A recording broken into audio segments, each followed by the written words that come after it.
সংস্কার চায়, নতুন বাংলাদেশ দেখতে চায়। সেই নতুন ফর্মুলাটা কি? সেই ফর্মুলা হচ্ছে আগামীতে জনগণ আর কোন দলের পক্ষপাত দুষ্ট কোন সরকার দেখতে চায় না। জনগণ দেখতে চায় জনগণের সরকার,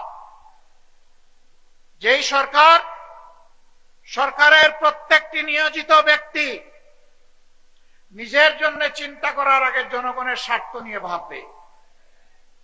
জনগণের স্বার্থ জনগণের হাতে তুলে দেওয়ার পরে জনগণের অংশ হিসাবে সেও তার অংশ ভোগ করবে।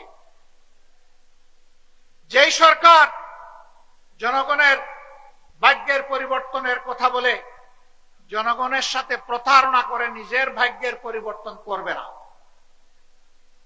যেই সরকার দুর্নীতিতে জড়াবে না, যেই সরকারের মদতপুষ্ট হয়ে কেউ চাঁদাবাজি করার দুঃসাহস দেখাবে না, যেই সরকারের সময় সমাজের সর্বক্ষেত্রে ন্যায় বিচার প্রতিষ্ঠিত হবে, নারী পুরুষ সকলেই সম্মানের সাথে শান্তিতে এই সমাজে বসবাস করে উন্নয়নের গর্বিত অংশীদার হবে, ভূমিকা রাখবে। পুরুষরাও রাখবে, নারীরাও রাখবে, নিরাপত্তা এবং সম্মানের সাথে রাখবে। এই নতুন ব্যবস্থাপনা বাংলাদেশের জনগণ দেখার জন্য মুখিয়ে আছে।